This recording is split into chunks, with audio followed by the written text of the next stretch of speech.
Welcome to the post-game press conference of Game 2 of the Eastern Conference Finals between the Peterborough Petes and the North Bay Battalion. Joining us now is Pete's head coach Rob Wilson and Brendan Othman. Coach, a back-and-forth game for your team tonight. Obviously not the result you were looking for. Going from Game 1 to now Game 2, what are your thoughts on today's game? It was hard fought. It was tight. You know, we knew we were going to get their very best tonight. And I thought we prepared for it pretty well. I thought the players played well. There was times that I thought we could have done a little better in some areas. But overall, we came up here, we got one, playing one of the best teams in junior hockey. And, you know, nothing's easy. So pretty happy with the performance. And we'll get ready, get on the bus, and get home.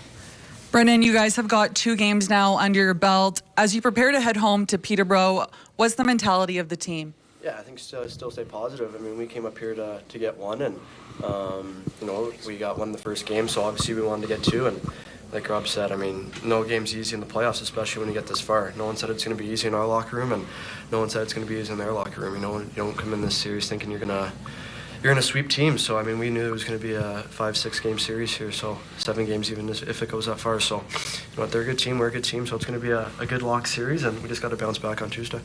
Clark Heipel here from your TV's OHL Tonight. Coach, question for you. Despite the sequence of the win and loss, how satisfied are you having won one on the road going back home to Peterborough? Yeah, really happy. You know, and it was, 1-1 with 6 minutes to go. So you're playing in a very hostile environment. The fans do a great job here, and so you're weathering storms at times, just like when we're in Peterborough. And I thought we did a great job on that. And you know what? We're pretty happy, feeling pretty good right now. So we'll get home, get practicing tomorrow, and move on with the series. First for Coach, without Avery Hayes in the lineup, just how much does that, change things, and how did you think that the team played despite having, a guy with OHL championship pedigree in the lineup and having everybody else step up in his absence? Yeah, I thought everyone did great. I think, Hayes was around the group all day and all night, and so, yeah, you know what? We missed him on the ice. We didn't miss his leadership because his leadership was there all night for us. So he's a phenomenal kid and a phenomenal player, but he also is probably a better person, and he's real popular with the group. So he was around the group all day today, and he's a huge part of this. And I think I think we could have maybe even played him tonight, but we thought that we'll wait till Tuesday. And one for Brennan. Obviously, last year you were in the conference final with Flint. Just how much are you trying to bring that experience and what you learned from that to this group here now in the Eastern Conference final? Just having that experience, being in a conference final and knowing the grind of this series and how much the emotions and everything is elevated at this level. Yeah, last year was obviously a good experience for myself, and unfortunately we lost that series against Windsor. But coming to this year, it's a new year. It's not last year, and you get a year older, you get a year mature, and you grow. And we have the oldest team in the league, and I keep saying that. I keep saying that in interviews and to a lot of my friends and family that we're the oldest team in the league. We're not worried. I'm not worried. And obviously the regular season was different, and we were kind of out of structure, and we were all over the place, picking up different guys. And that's what happens. You bring in 4 or 5 different guys, could shake up a team a little bit. But when you have an older group like us here, and we come together in the playoffs, and we have a lot of guys that have that experience. 2 guys winning the OHL championship. Myself and Cam went to the conference finals in the West and the East. So having those guys in the lineup and having those guys around the group, and like Rob said, not having Hazy in the lineup, obviously it sucks. But he was around the group with his leadership. He's always talking to us, and that helps, and it goes a long way. Question for both of you. Coming into the series, it looked like goaltending could be a big part of it, and so far through the 2 games it has. Just I wanted you to talk about your guy, and then also having to face Dom DiVincentis. I'll start with you, Coach, and then Brennan after that, if you don't mind. Yeah, both great goalies. I mean, they showed it all year, right? And both guys are massive for their each team, and neither one's going to waver. So there's not going to be much in that battle.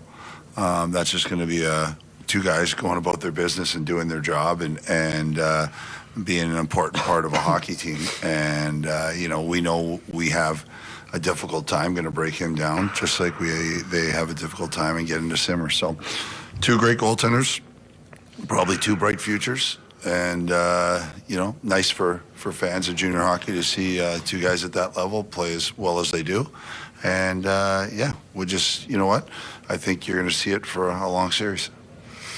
Yeah, I mean, you look at the scores of first two games, right? 3-2 and 2-1, and then with the empty net 3-1. I mean, they're close games. I mean, I don't think in this series, like you've seen in previous series, there's going to be many blowouts. I mean, they're two good goalies. I mean, Simmer's been our backbone from day one, right? I mean, I think he deserves a real look at an NHL team, an NHL camp, and he's been our backbone, like I said. So. Last year, like I mentioned, we had a pretty good goalie, and he stole a lot of games for us, and that's how Simmer's playing, if not better, right now. So I think he deserves a good look, and Dom's a good goalie too. You know, we know him well, and playing obviously him a lot this year. So we just gotta get more traffic than that, and we gotta solve him. Now for both of you guys, obviously a huge crowd here in North Bay, and it's going to be the same thing Tuesday, Wednesday in Peterborough. We'll start with you, Coach. What does the crowd need to do to get behind you guys? They don't need to do anything, to be fair. They'll be up. I said before, it's a massive hockey town, Peterborough, with not only great tradition, but it really is a hockey town. There's not a lot of them left, and I talk about North Bay too. These are hockey places, and this building on Tuesday will be very, very loud and very energetic, and we'll be excited to get back there. So it's a great old rink too, and I played in it, and I loved it, and we won a championship when I played there, and it was crazy.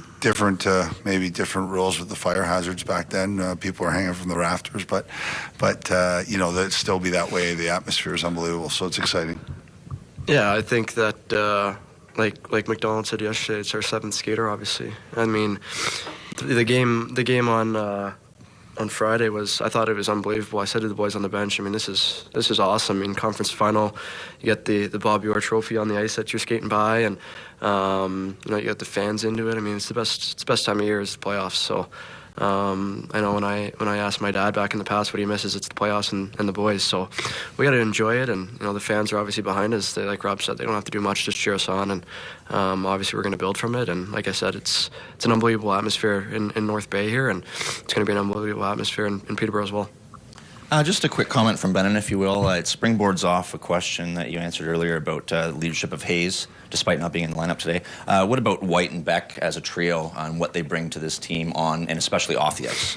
Yeah, that's why we picked them up at the deadline. I know that Hazy obviously has leadership, but Whitey has leadership as well. I mean, he's an overage in this league. He has an NHL contract, and he's been to a lot of NHL camps, and he uses that experience from last year in the OHL playoffs and the NHL camps to our team here, and he's a big part of our team. He's why we picked him up, and same with Becker. Becker had a playoff run last year, and obviously Hamilton beat them, but he came to the World Juniors a little bit later due to an injury, and he has that experience of winning. He knows what that winning feeling is like, and that's why we picked Becker up as well. I mean, you pick these guys up not because of their names, you pick them up because of their leadership as well, right? And you pick these guys up because they're older players in this league, and sometimes it's their last chance. And we had a meeting before playoffs, and you look at the NHL, these guys build up years and years and years, and in the OHL you can only maybe build up a year or two, and this is what we built for, and this is why we picked up these players and why we picked up this leadership. I think our leadership group is big, but it can be expanded, and that's what our key is, and that's why we're playing good hockey right now. Joining us now is Battalion Head Coach Ryan Olahan and Captain Liam Arnsby. Coach, you've now tied up the series at 1, a hard-fought battle today. What are your overall thoughts on your team's performance today compared to Friday? Well, it was a big result for us today, for sure, to bounce back, and what a hockey game. I mean, you're witnessing two really good hockey teams going at it, a bit of a chess match going out there. And ultimately, I really thought we came out extremely urgent there in that third period and found a way. This guy found a way to put one in the back of the net. So huge victory to head to Peterborough here, 1-1. Liam, this is now your second Eastern Conference final that you've captained, scoring the game winner in today's game. How does it feel having one win under your belt now, heading to Peterborough on Tuesday? It's good, it gives us a lot of confidence. I thought yesterday, we could have had it. It was a close game, but going on the road with the win is always good.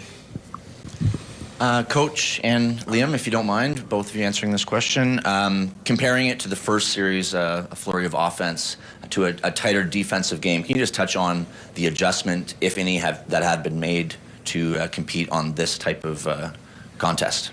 Well, I think just as you go along in the playoffs, both teams learn kind of the style of play and what needs to be done. Those little things, you get kind of a few series to practice those things, the reps in the game. So right now, the the level of intensity is magnified, and two really good teams going at it. So that's where you see space is a premium. There's not a lot of scoring chances either way. Both teams are doing a good job keeping everyone to the outside, and you got to take advantage of the chances that you do have.